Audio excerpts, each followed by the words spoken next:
Bom, bom dia a todas e todos. Hoje a gente Bom dia. amanhã com a satisfação da defesa do aluno Lucas Pontes Silva. Eu basicamente inicio agradecendo, né, especialmente aos dois membros, né, que aceitaram prontamente participar da defesa, né, como membros avaliadores. Que eu destaco o professor Almir Santos Silva Santos e o professor Uberlândio Severo, que eu tenho a maior satisfação de sempre estar próximo e participando desse tipo de atividade.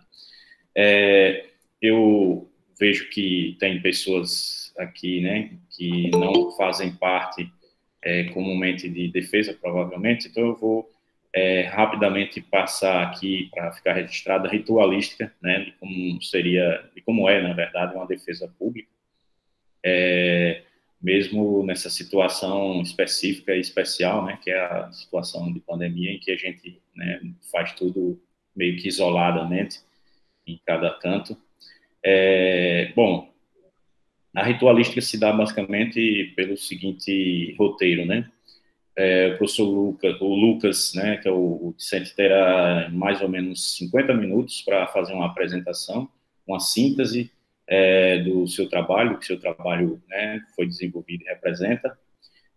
Numa segunda parte, será concedida aos membros examinadores da banca questionamentos, a fala para questionamentos, observações, comentários e tudo demais que for necessário.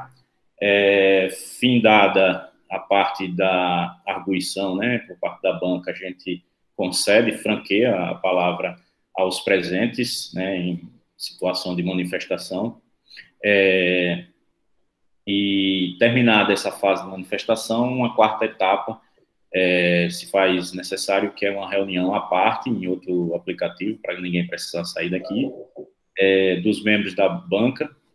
E, finalmente, depois de proferido o resultado, a gente concede a todos a possibilidade de considerações finais e manifestações em geral, né, para, no final de tudo, a gente selar, né, aquilo que é a apresentação pública da defesa, ok?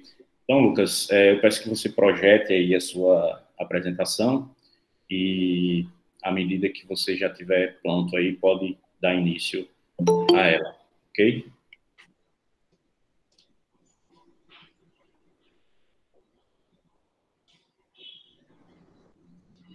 Ok, professor. Por favor, eu gostaria que confirmassem que estão recebendo aí a minha tela.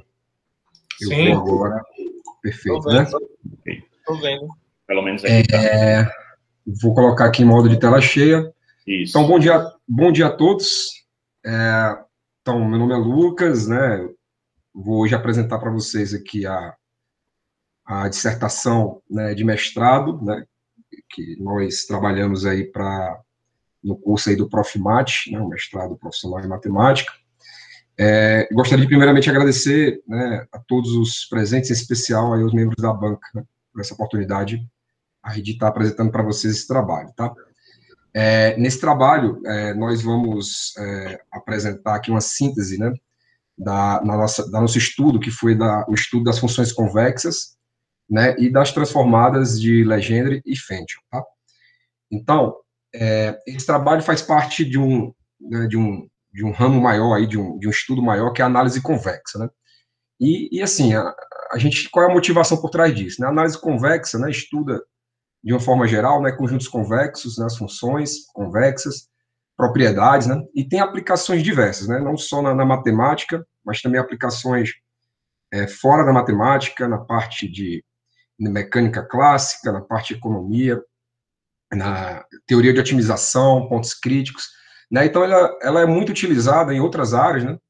Em outras áreas para a resolução de problemas, né? Você consegue fazer analogias, né, de alguns resultados, ou pegar algumas propriedades que você consegue nessa teoria, né, nessa análise convexa, e trazer para desenvolvimento aí de outras partes, né? Então, a gente vai explorar aqui nesse trabalho, né, as transformadas, né, de Legendre e Fenton, suas aplicações, Vamos falar também de funções convexas, e tudo aqui que a gente vai falar vai estar dentro do RN, certo? Mas, assim, no trabalho, a gente mostra um passo aí de, né, um capítulo onde a gente pode generalizar alguns resultados, né, para espaço de Banach de Hilbert, mas esse trabalho, por questão aí de síntese, a gente vai comentar tudo aqui no RN, tá? Então, a gente vai seguir o seguinte roteiro, né? Vamos apresentar os conjuntos afins e convexos, as propriedades desses conjuntos convexos, um pouco, né, aí de topologia em conjunto convexo, algumas propriedades, hiperplano e semi-espaços, aqui tudo no RN, tá, pessoal? E aí a gente apresenta o teorema da separação por hiperplano, né, um resultado importante aí da análise convexa, né, que vai, ou seja, que vai, a partir dele a gente vai poder construir alguns resultados, né, e principalmente aí a parte das funções conjugadas, né, e as transformadas de Legendre e Fenton. A gente vai falar um pouco de funções convexas, né, definição, propriedades, exemplos, desigualdade de Jensen-Hilder, essas desigualdades podem ser obtidas através de a desigualdade de Jensen é direto, né, a gente vai apresentar, né, das funções convexas, e a desigualdade de Hilder você pode obter a partir de ou seja, da desigualdade de média generalizada, que pode ser obtida aí pela desigualdade de Jensen, que faz parte aí uma desigualdade clássica aí das funções convexas, né. Funções semicontínuas inferiormente, a caracterização dessas funções, aí a gente entra em transformada de Legendre, propriedades, né, alguns exemplos de aplicação, e uma tabela de transformada. A gente apresenta algumas funções que a gente consegue obter de forma explícita a transformada dela. Apresenta a transformada de Fenton, algumas propriedades, e aí a gente entra na parte de conclusão, trabalhos futuros e principais referências aqui do nosso trabalho. Então, vamos iniciar, né? Então, a gente começa com a definição de um conjunto afim, né, do RN, né? Então, um conjunto é afim, né, quando dados qualquer dois elementos desse conjunto, de um alfa real, nós temos que 1 menos alfa x mais alfa y pertence a A. Uma maneira de visualizar aqui está nessa figura, então, se você pegar dois pontos, né, e a reta que liga os dois pontos, né, toda essa reta tem que estar contida no conjunto, né? Então, aqui eu mostrei aqui o R3 em um plano, né, você consegue visualizar assim, esse conjunto aqui é um conjunto afim do R3. A gente tem uma propriedade interessante, né, que se eu tenho uma família de conjuntos afins do RN, então a interseção é afim, né? Então, essa é uma propriedade dos conjuntos afins, e também a gente vai ver que é uma propriedade também dos conjuntos convexos. Combinação afim, né?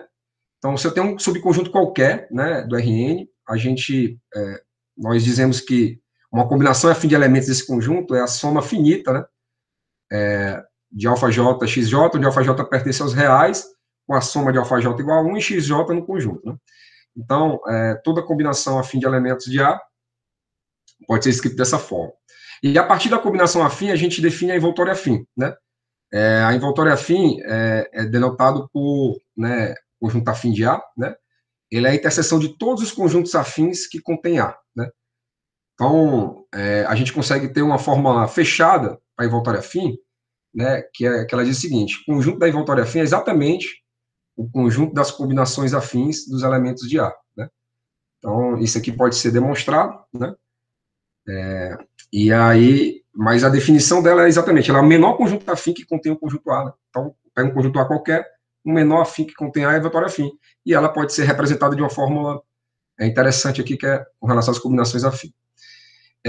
A gente tem também uma questão de subespaço e dimensão, né? Então, se você pega um conjunto afim do RN, a gente afirma que esse conjunto ele é paralelo a um único subespaço, né? Ou seja, existe um X pertencente a Rn, que A igual a L mais X, onde L é um subespaço. Com isso, a gente consegue definir uma dimensão de um subconjunto, né, do Rn. Então, a dimensão de um conjunto A qualquer, um subconjunto Rn, é a dimensão do subespaço paralelo à envoltória afim de A, né? Então, assim, eu tenho A, um subconjunto, eu consigo construir a envoltória afim, aqui de acordo com esse teorema, e de acordo com esse teorema também eu consigo um único subespaço paralelo a esse conjunto afim, e esse subespaço ele tem dimensão, né? Então, a dimensão do conjunto é exatamente a dimensão desse subespaço. Aqui a gente entra em conjunto convexo, né? Então, a gente diz que K é um subconjunto Rn, ele é convexo, quando dados dois, né, elementos de K e um alfa. Agora eu tenho que ter essa restrição, né? Alfa é entre 0 e 1, não é mais alfa real, né, como no conjunto afim. A gente tem 1 menos alfa x mais alfa y tem que estar dentro de K. Então aqui a gente mostra uma figura, né? Do lado esquerdo eu tenho uma circunferência, uma bola no R2, né, fechada. Aqui é um conjunto convexo. No lado direito, né, aqui em laranja, você vê que eu tirei uma parte dela, né? E aí, com essa retirada aqui, o conjunto não se torna mais convexo. E uma forma de visualizar isso é exatamente, você pega dois pontos aqui e você vê que tem uma parte desse segmento que está fora do conjunto, então ele não é convexo, tá? O conjunto convexo carrega consigo um conjunto de propriedades bastante importantes e úteis, né, que vão ajudar no desenvolvimento da teoria, né? Então, uma propriedade já de cara que é bastante interessante é que se um conjunto é convexo, o interior dele, né, e o fecho dele, que eu estou representando aqui por LCL, né, são convexos, né? Então essa propriedade topológica desse conjunto, né? Se eu pegar uma família de conjuntos convexos, né, uma coleção, a sua interseção é convexa, né? Assim como nos conjuntos afins, também é uma propriedade interessante. A convexidade de conjuntos também é preservada pela soma e pela multiplicação por escalar. Uma propriedade também boa, né, importante. O produto cartesiano de conjuntos convexos é convexo, e a imagem de um conjunto convexo através de uma transformação linear é convexa. Né? Então, os conjuntos convexos aí têm um comportamento interessante, né, com relação a essas propriedades, ou seja, já mostra que ele tem algumas características que são preservadas por algumas propriedades interessantes. Nós definimos uma combinação convexa de qualquer conjunto K, né, como uma soma, né, uma soma finita, né, de alfa j xj, onde alfa j está entre 0 e 1, tem soma unitária e xj pertence a K. Então, K é um conjunto qualquer, não precisa ser convexo, mas a combinação convexa de elementos de A é definida dessa forma, né? E aí, a partir disso, a gente também, da forma similar que a gente fez para conjuntos afins, a gente consegue definir a envoltória convexa, né? E um teorema para ter a fórmula fechada da envoltória convexa. Então, a envoltória convexa de qualquer conjunto, ele é o menor conjunto convexo, né, que contém esse conjunto, ou seja, ele é a interseção de todos os conjuntos convexos que contém K. Né, como a gente provou que a interseção, uma propriedade, né, a interseção de uma família de conjuntos convexos é convexa, né, então a envoltória convexa é um conjunto convexo e ele é o menor deles, é o menor dos conjuntos que contém um conjunto. E ele tem uma fórmula fechada, assim como na envoltória afim. Então, a fórmula fechada da envoltória convexa de A, né, de um conjunto qualquer, é exatamente a combinação convexas ou seja, a combinação finita aqui, né, convexa de elementos, né, desse conjunto, né. Então, você pega todas as combinações, né, convexas dos elementos do conjunto e você forma a envoltória do conjunto. E aí, nós temos uma propriedade importante aqui dos conjuntos convexos, né, que é o seguinte, né, que está mostrando aqui nesse teorema. Né, se eu tenho um conjunto convexo aqui do Rn, ele for próprio, né, ou seja, existe um elemento que está em Rn, aqui a anotação é, na verdade, assim, né? Existe um elemento que está em Rn, mas não está em K, né, é convexo, próprio, fechado, e não vazio, então eu pego um elemento que não está no conjunto, e a distância desse elemento a esse conjunto é atingida no ponto de K, né? Então a distância é definida pelo ínfimo, né, de x menos y com norma de x menos y com y em K, e essa distância é exatamente atingida em K. Né? Então, essa é uma propriedade interessante aqui dos conjuntos convexos. A definição por hiperplano, né? A definição de hiperplano, né, no espaço. Então, o conjunto H, ele é um hiperplano, né? Será o conjunto de todos os elementos x em Rn, tal que produto término de x com A é igual a uma constante beta, né? Então, com A pertencente a Rn e beta pertencente ao real. Então, ele é um conjunto que a gente chama n-1 dimensional, né? Ele é um conjunto n-1 dimensional no Rn, né? Então, o hiperplano é como se fosse no R3, aqui a gente mostra na figura, é exatamente um plano, né? Então, no Rn, ele vai ser um conjunto n-1 aqui dimensional. Tá? E aí a gente tem um teorema importante, que é o teorema do hiperplano suporte, que dado K, um conjunto convexo, próprio e não vazio, né? E eu pego um elemento A na fronteira de K, né? Eu estou representando esse símbolo aqui como fronteira. Então, existe um hiperplano H, né, que contém A, ou seja, que passa por A, e que o conjunto convexo está contido em um dos semespaços definido por H. O hiperplano, acabei não comentando, mas deixa eu voltar ao slide, né? O hiperplano, ele divide aqui, no caso o RN, em dois semi-espaços, né? Então, pode ser um semi-espaço superior, né? E um inferior, né? Um semi-espaço superior pode ser o conjunto de todos os pontos, tá? Ok? Essa igualdade, na verdade, é uma desigualdade, maior ou igual a beta, e o inferior é o menor ou igual a beta, né? Esse semi-espaço também pode ser aberto, não necessariamente precisa ser fechado, né? O semi-espaço aberto é onde a desigualdade é estrita, né? É maior ou menor, tá? Então é isso. Então, isso é uma propriedade interessante dos conjuntos convexos. Eu consigo achar, né, para cada A pertencente à fronteira, né, exatamente um hiperplano em que o conjunto vai estar totalmente contido em um dos semi-espaços definido pelo hiperplano. Quando eu pego dois conjuntos convexos, aqui contido em Rn, fechados, não vazios e disjuntos, né, eu consigo também um hiperplano que separa os conjuntos, né, separa os conjuntos, não necessariamente estrito, né? Mas no caso em que K2 menos K1 seja fechado, né, eu consigo um hiperplano que separa estritamente os dois conjuntos. Esse aqui é o caso onde eu tenho um conjunto fechado e o outro compacto. Se você tiver um conjunto convexo fechado e outro conjunto convexo compacto, e eles forem disjuntos, né, no Rn, eu consigo passar um hiperplano em que os conjuntos são separados de forma estrita. Agora a gente entra aqui na parte de definição aqui de funções convexas, né? Então, a gente define uma função convexa. Primeiro eu defino o que é um epigráfico da função, né? Então, seja uma função RNR, o epigráfico de f é o conjunto, né, dos x∈mi, onde x está em Rn, mi em R, tal que f de x é menor ou igual a mi. Então, essa é a definição de epigráfico. E as funções convexas, né, são definidas da seguinte forma, seja f de RNR uma função, dizemos que f é convexa, né, se dado x, y pertencente a Rn e lambda entre 0 e 1, f de 1 menos lambda x mais lambda y é menor ou igual a 1 menos lambda f de x mais lambda f de y. Então, isso aqui é uma definição, né, para a função convexa. Aqui, né, eu estou implícito aqui, eu estou usando o meu domínio como Rn, né, mas poderia ser um domínio contido no Rn, eu tenho que garantir, né, para que a função seja convexa, que seu domínio também seja convexo, tá? Aqui, no caso, por simplicidade aqui da apresentação, a gente colocou todo o Rn, mas poderia ser um subconjunto, né? Mas esse subconjunto tem que ser convexo. A função tem que estar definida num subconjunto convexo. Observação, né?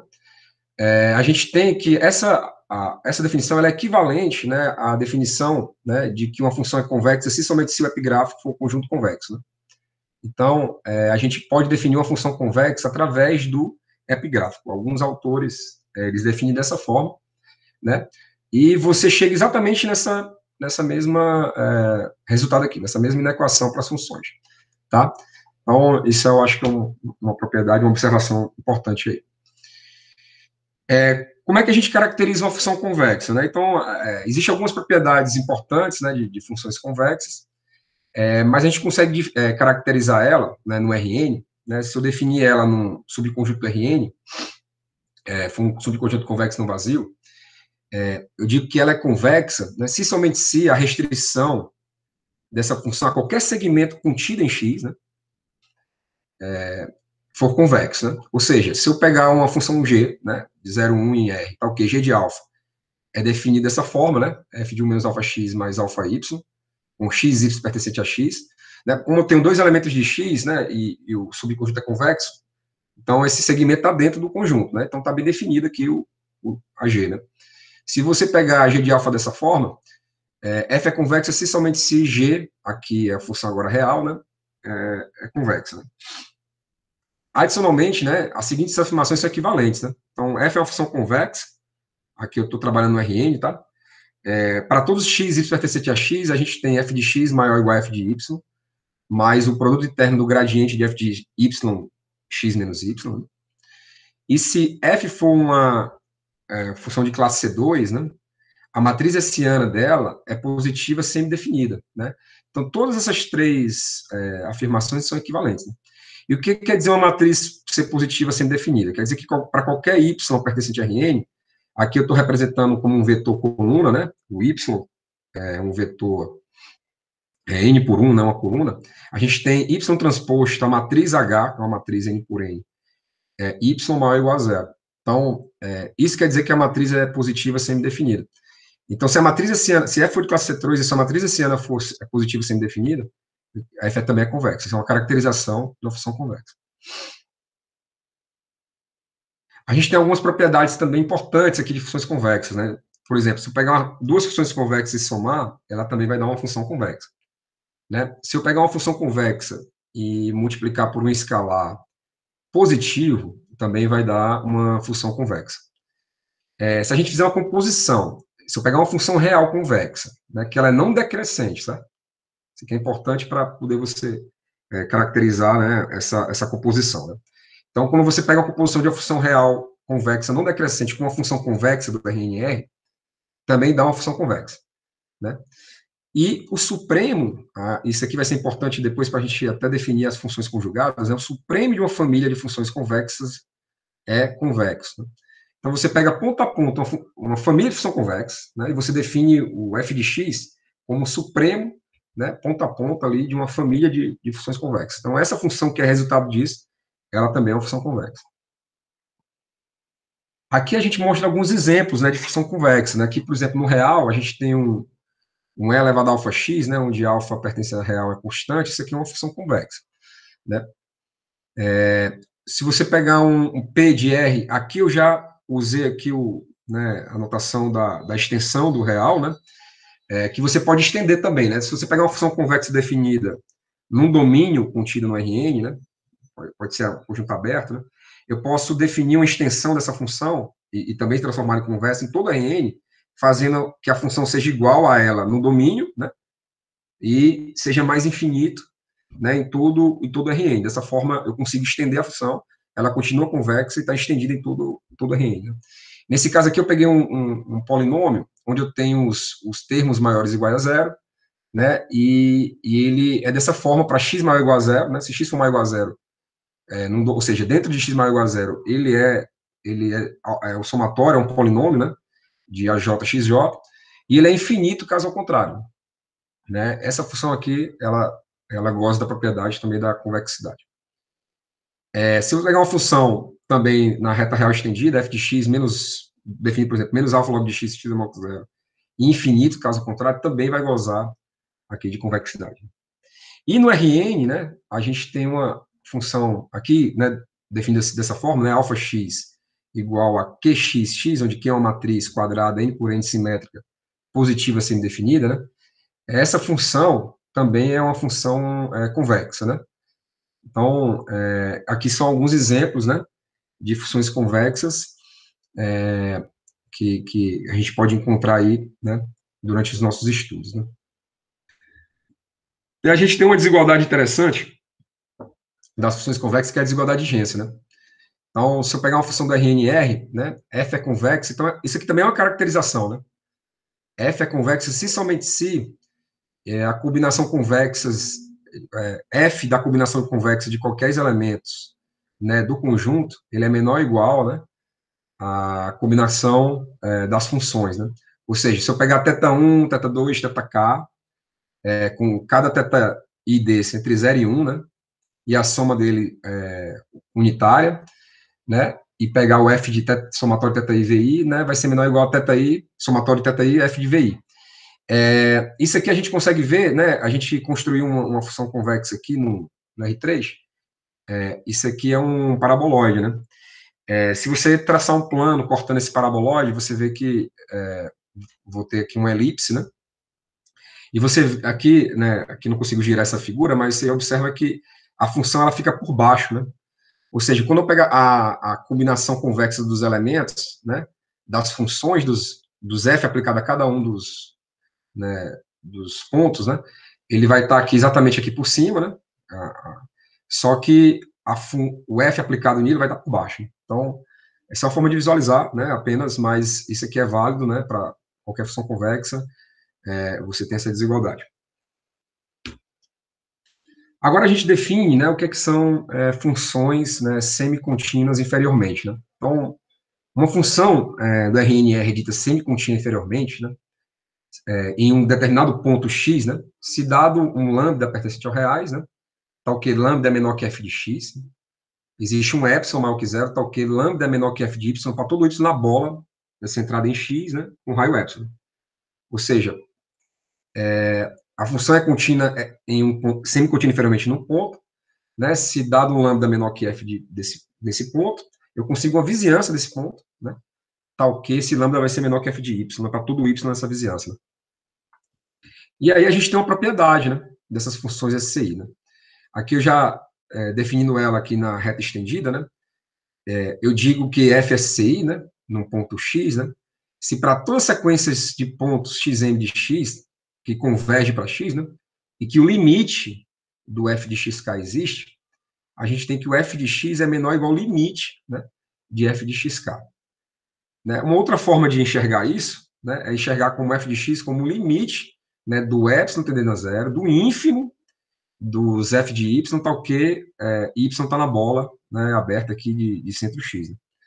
Então, são formas, né, alternativas, né, de enxergar funções SCI, né, semi-contínua inferiormente. A gente tem algumas propriedades também interessantes de funções SCI. Né? Então, a soma de duas funções SCI é também SCI. Né?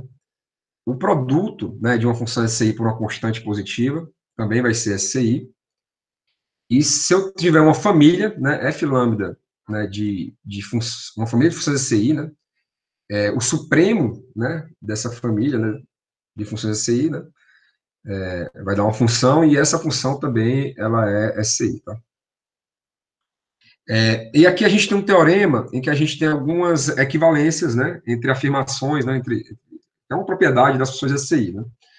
Então, uma função qualquer, né, do Rn, aqui até na reta real estendida, as seguintes afirmações são equivalentes, né? F é SCI em todo Rn, né? Sim, eu não comentei, né? Eu comentei que eu defini F SCI no ponto, né?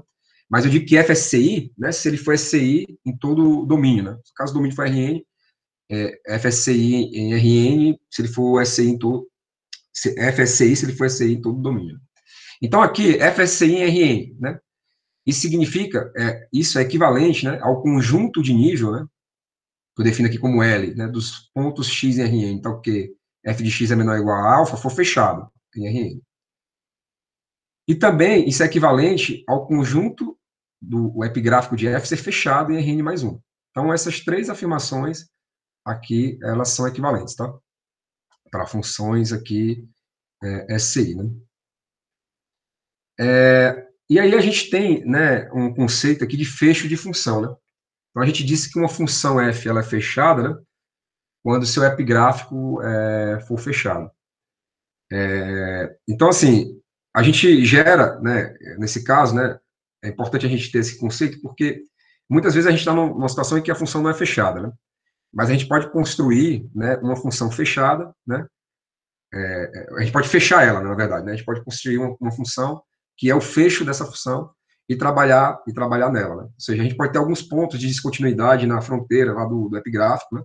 Alguns buracos nessa fronteira, e a gente pode, na verdade, preencher isso, né? Fazendo o fecho dessa função. Em alguns casos, isso vai ser importante, porque aí a gente transforma ela em SCI, né?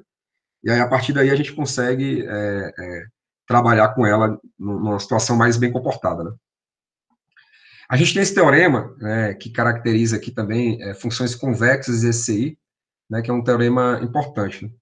Então, se a função em Rn, né, definida na extensão do R, né, as seguintes afirmações são equivalentes, né? F é convexo SCI, né? E F é o supremo, né, ponto a ponto, né, de uma coleção de funções afins que são majoradas por F, né? Então, assim, se eu tenho uma coleção, né, qualquer, né, de funções afins, né, tal que ponto a ponto, né, f de x é maior ou igual a esses h lambda de x, né, então, assim, na verdade, eu consigo caracterizar f, né, como supremo ponto a ponto dessas funções, né, e se f for o supremo ponto a ponto dessas funções, ela é convexa SCI. E se ela for convexa SCI, ela é o supremo ponto a ponto dessas funções. Né? Então, essas afirmações são equivalentes, né. Então, a partir daí, né, a gente vai falar um pouco aqui de transformada de legenda, né, e depois a gente vai voltar um pouquinho naqueles conceitos para expandir, né, o conceito aqui de transformada de legenda, para o caso em que as funções não são de classe C1, né? Ou seja, a gente entra lá na transformada de Fenton. Então, a transformada de Legendre, ela é definida da seguinte forma, né? Se eu tenho um subconjunto Rn aberto, né, e eu tenho uma função convexa de classe C1, né? Então, aqui eu tenho uma exigência, né, maior aqui de ser de classe C1, e também tem uma exigência do gradiente ser injetivo, né? É uma transformação linear injetiva, ou seja, é invertível, né? Então, eu suponho que o conjunto, que eu denominei de S asterisco, né, é o conjunto do S em Rn, tal que o S é o gradiente de f de x, né, para x pertencer a Rn, ele seja não vazio, né. Então, se esse conjunto ele for não vazio, né, eu consigo definir uma transformada de Legendre de f, né, como sendo a função f maiúsculo, né, de S asterisco em R, definida implicitamente pela igualdade, né. Então, o meu gradiente de f de x é o meu S, né, então f do gradiente de f de x é igual ao produto termo do gradiente de f de x, x menos f de x, né? Onde o meu gradiente de f de x é o S. Né? Então, essa é exatamente aqui a transformada de Legendre de uma função, né, que é convexa de classe C1. E aí a gente tem um teorema importante, né, interessante, né, para essas funções, é uma propriedade, né, da transformada de Legendre, né, que no caso aqui da transformada de Legendre, que o operador gradiente é invertível, né, então a gente tem que o gradiente do Fzinho a menos 1, né, a inversa dele, né, é o gradiente do Fzão, né, da transformada de Legendre. Então, esses dois operadores, eles são iguais, né? Eles são iguais. Então, essa é uma propriedade importante aqui da transformada. Aqui a gente mostra algumas funções, né, uma tabela de transformadas, né, não é uma tabela extensiva, a gente pode aí fazer uma tabela tão grande quanto a gente queira, né, mas aqui é interessante ver como é que você pode enxergar, a partir da função, como é que você tem a transformada, né. E aqui é interessante um caso, eu queria só ressaltar aqui da transformada da função módulo de x elevado a p sobre p, x aqui é real, tá? Com p maior que 1, né? Quando eu pegar a conjugada dessa função, ou seja, a transformada de Legendre, né? Essa aqui é a função de classe C1, né? Eu consigo fazer a transformada dela, e quando eu pegar a transformada dela, vai dar o S, módulo de S elevado a Q sobre Q, onde Q, né, é o conjugado de P, né? 1 sobre P mais 1 sobre Q igual a 1, né? Então, assim, a gente tem uma certa característica dual aí entre a função original e a transformada, né? Esse é um exemplo que é interessante. Aqui eu só listo aqui para cada função daquela os domínios, né? A gente tem que sempre estar olhando aqui para o domínio da função, né? E para não estar trabalhando em alguma coisa que esteja fora aí, né? Da definição dela, né? Da função. E aí agora a gente entra aqui na parte transformada de Fenton, né? Primeiramente a gente define um conjunto, né? Que é o gama zero do Rn, ele é o conjunto de todas as funções convexas e SCI, né? De Rn. Aqui, né, eu tirei o menos infinito, só vou considerar as funções próprias, né? Menos infinito aberto, mas eu fecho aqui no mais infinito. A função pode assumir valores aqui mais infinito. Cujo domínio seja não vazio, né? Então, o gama 0 Rn é o conjunto de todas as funções convexas SCI com domínio não vazio. Então, se eu tiver isso, eu consigo definir uma função que a gente chama de transformada de Fenton. Alguns autores chamam também de transformada de Legendre de Fenton, né? Que é a f asterisco, né, de uma função f em gama 0, né? Que é definida da seguinte forma, né? F asterisco de V, ele é o supremo de todos os U no domínio de F, né? Tal que o supremo de todos os U's, né, de V, né, produto escalar com U menos F de U, né? Então, esse é o F asterisco de V. E o domínio de F asterisco é os valores de V tal que esse supremo é finito, né? Então, é só para dizer, né, que aqui a gente, se o F de U assume algum valor, ou seja, o domínio dela é não vazio, então vai ter algum valor aqui finito, né? Então, a gente vai conseguir, né, ter esse supremo, né, existe pelo menos um valor finito, né, e aí eu tenho essa função, ela está bem definida, né. Então, isso aqui é exatamente a definição da transformada de Fenton. A gente tem uma observação, né, essa é uma função linear, né, se essa função aqui ela é majorada por f, né, se somente se, né, alfa é maior ou igual a v, u menos f de u, né, para tudo pertencente a Rn. Então, como f estrela, que é o supremo das funções convexas SCI, e alfa, então alfa vai ser maior ou igual a f asterisco de V, né? Então, aqui o f estrela vai ser o supremo dessas funções, né? Que vai ser menor ou igual a alfa, então alfa vai ser maior ou igual ao supremo delas, né? Ou seja, f asterisco de V está bem definido aqui, o domínio dela diferente de vazio, né? Como o F asterisco ele é o supremo de funções afins, não é convexas, no caso é afim, né, e SCI, né, ela vai pertencer, então, ao gama zero de Rn. Então, isso aqui é uma característica que vem direto da definição da conjugada, né, da transformada de Fenchel, né? E a gente tem o teorema de Fenchel-Morrow, que fala o seguinte, né, se F pertence a gama zero de Rn, então a transformada é igual a F, né? Então, a gente tem exatamente essa equivalência. E a gente também tem uma desigualdade, né, que a gente chama de desigualdade de Fenchel-Young, né, que fala se eu tenho F, né, e F estrela, né, de RNR.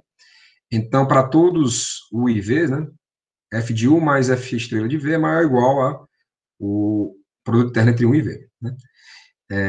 Então, assim, essa desigualdade também é interessante, né, ela está generalizada aqui, né, isso aqui também pode ser generalizado para funções, né, não necessariamente aqui com domínio, né, aqui em um espaço vetorial de dimensão finita, a gente pode ir para espaço vetorial de dimensão infinita, né, mas quando a gente está no caso mais simples, né, a gente pode chegar naquela desigualdade de Young que a gente conhece, né, que é como se fosse a desigualdade de médias generalizada, né, por caso bidimensional, né, digamos assim, com duas variáveis, A e B.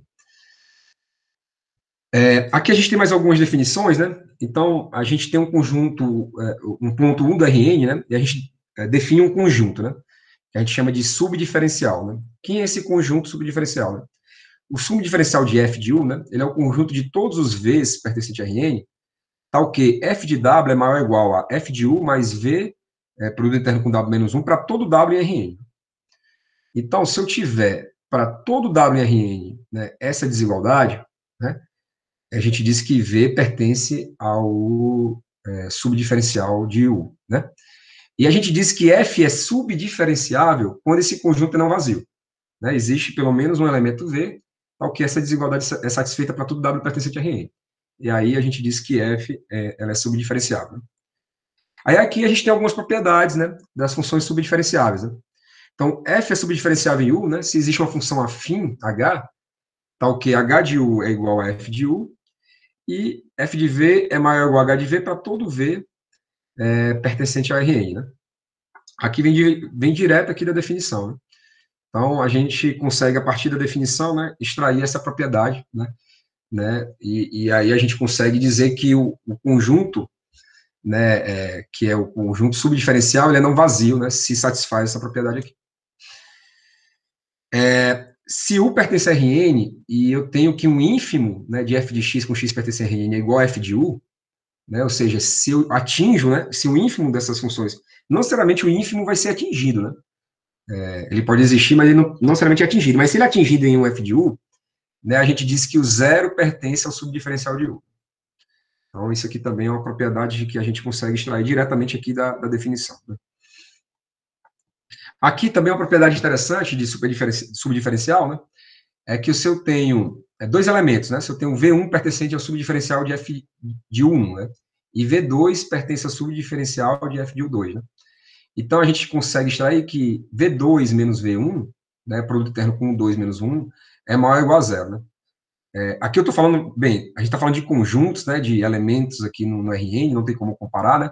Mas, assim, é só para você ter uma ideia de que o subdiferencial é como se preservasse aí uma certa característica de monotonicidade, né? Mas é só uma forma de visualizar, mas, assim, é só para ver que existe essa propriedade, né? Se você tem subdiferenciais, né? V1 pertence ao subdiferencial de f de 1, né? E V2 de U2, eu tenho que V2 menos V1, produto interno com 2 menos 1, é sempre maior ou igual a zero, né? Como se ele tivesse alguma noção aí de crescimento, mas não é só uma forma de visualizar, né? Não quer dizer muita coisa aqui, mas é uma propriedade interessante aqui que eu tenho, que eu respeito essa sequência aqui, essa diferenciação aqui sempre maior ou igual a zero. Essa diferença aqui sempre maior ou igual a zero no produto interno. E eu tenho também que o conjunto, né, subdiferencial de f de u, né, é sempre fechado e convexo. É uma propriedade também interessante, a gente pode extrair a partir da definição, né. E aí aqui a gente tem um teorema, né, temos algumas equivalências, né, de propriedades de subdiferencial, né. Se f é uma função em gama zero do Rn, Então, as seguintes afirmações aqui são equivalentes, né? Então, V pertence ao subdiferencial de f de U, né? Se isso acontecer, né? Então, a gente tem que o f de U mais a transformada de Fenchel, né? Em V é igual, né? O produto interno de V e U, né? A gente viu que o teorema lá, um pouco mais acima, a gente mostrou que era maior ou igual na desigualdade, né? Mas aqui, na verdade, eu falo que é igual, né? E se isso aqui também acontecer, quer dizer que o U pertence ao subdiferencial, né? Aqui da transformada de Fenchel de V. Então, essas afirmações aqui são todas equivalentes para funções, aqui já aqui restringindo aqui, né? Que são convexas e SCI e o domínio são não vazio, né? Então, para esse tipo de funções, a gente tem essas três aqui propriedades. Essas três equivalências aqui. E aqui, né, a gente tem um teorema que é interessante, né? Quando a gente tem uma função convexa, né, em RNR, que é diferenciável, né, em U, né, a gente tem exatamente que o subdiferencial ele é um conjunto de apenas um elemento, que é o gradiente de f de U. Então, assim, isso é uma propriedade interessante, né? A gente observar que quando f é diferenciável, então o conjunto subdiferencial ele é exatamente o conjunto que contém só esse elemento, né? Ver que o gradiente de f de U está contido nesse conjunto, ele é tranquilo, né? Porque a gente consegue... Assim, a função é convexa, tá, pessoal? Então, isso é uma função convexa, tá? Isso é importante aqui esse ponto. Né? Ver que esse gradiente está contido, né? A gente consegue dar a propriedade que a gente caracterizou lá nas funções convexas, né, em Rn. Né? A gente consegue ver que isso aqui realmente ele está contido, né? Mas fazer a volta também a gente consegue fazer, e aí você exatamente prova que qualquer elemento que está aqui tem que ser o gradiente de f de U. E aqui a gente tem uma propriedade interessante, que na verdade é um teorema, né? Que a gente consegue caracterizar a diferenciabilidade, né, da conjugada, né? Então, se eu tenho uma função que está em gama zero, de Rn, ou seja, uma função convexa SCI, e, além disso, eu exijo que ela seja estritamente convexa, né? Eu faço essa exigência, né? Que ela é estritamente convexa, e também exijo que o limite de norma quando a norma de U vai para infinito, de f de U sobre a norma de U vai para infinito, né? Eu não posso ter isso aqui limitado, esse limite explode, né?